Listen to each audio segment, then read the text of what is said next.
guys? I'm coming at you here today with a cool little Yngwie style blues lick that you can see in a lot of his blues playing, and in particularly Spasebo blues, which is a really cool blues performance by him and his band. And I'm going to show you it today, break it down quickly for you, and hopefully you'll really enjoy it. So I'll play it fast again, like I did in the intro, and I'll show a slower version with a little insert for the picking, and then we'll go through it and break it down.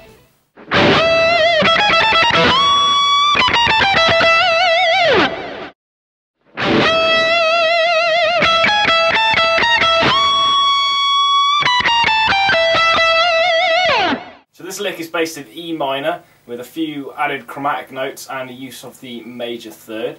We're based up here, higher up the neck, and we're going to start off here on the 15th fret of the B string.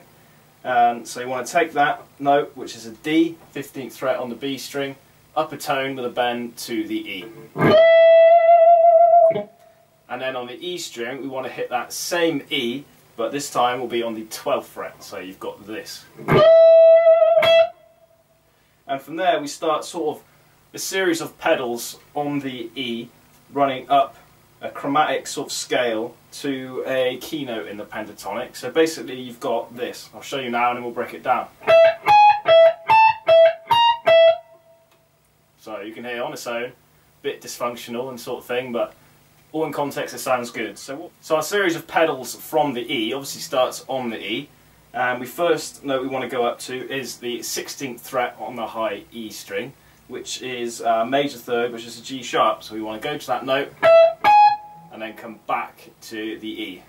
So we have, and then from there we want to ascend up to the A, so we'd have, and then again in a similar fashion we want to send up to the 18th fret on the E string, which is an A sharp, and then of course back to the E. So now you have this.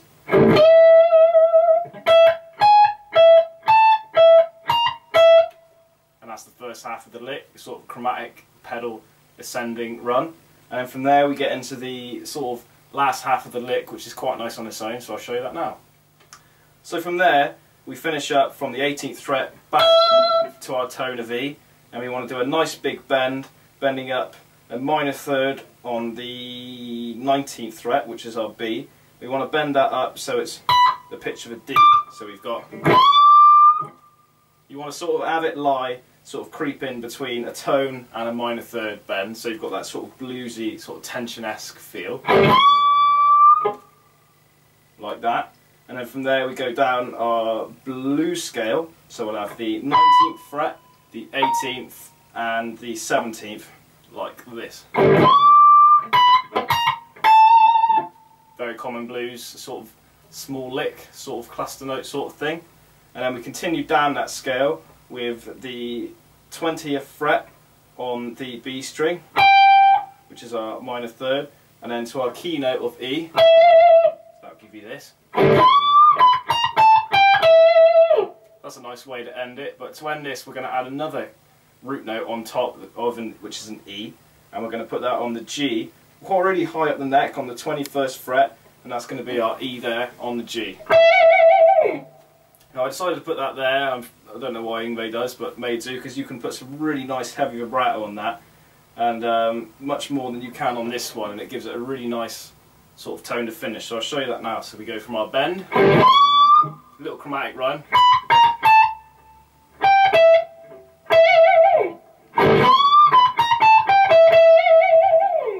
because it's higher up the neck and obviously more to the middle of the fretboard, you can really dig in with your vibrato, which is really nice and feely for your blues and stuff. So let me recap over all the different bits. So we've got our tone bend, 15th fret B. Then we've got our pedals going up the chromatic little scale from the E on the E string. And then we've got our little ending sort of lick starting from our minor third bend. Descending blues scale bit with our nice heavy vibrato on that E. So I'll play it all slowly for you now.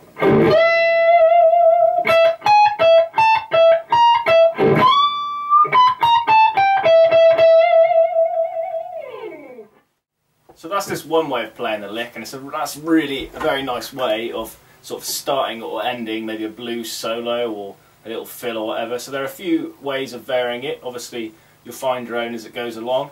One really common way of doing it, and one way that sounds really cool, is to run up your scale, chromatic scale, and then come back down and finish on a little sort of blues motif.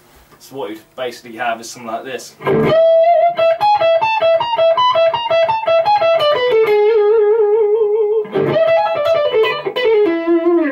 So you run up. It's kind of a good way of creating tension in your solos, which is a big thing about, you know, blues soloing and getting that feel in there. So you basically run up the 4 chromatic notes that we have, and then basically in the same pedal fashion off the E, run back down.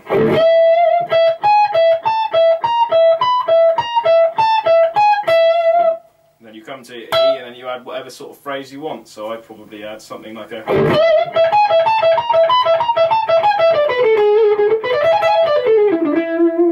something sort of Eric Johnson-esque, like that sounds good, which is your pentatonic with your major third in, or...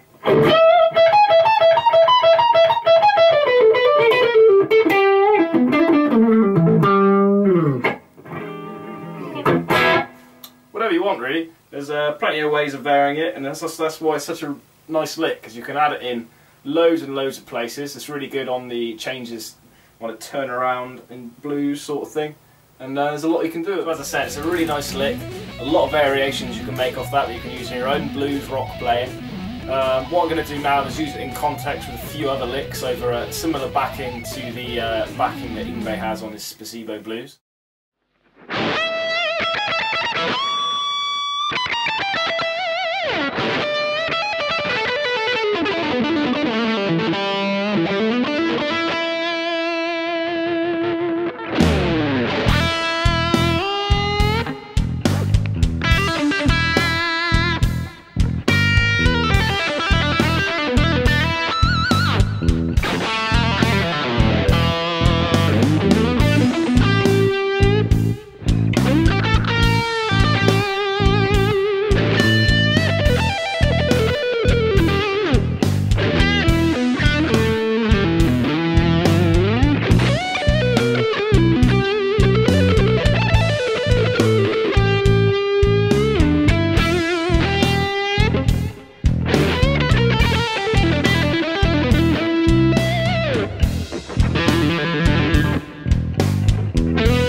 So I hope you've enjoyed this particular lesson video of mine. Remember, I've got a lot more on the way, so if you like what you see, please subscribe. Remember to check all my other links at the info bar below, and I'll see you soon, guys.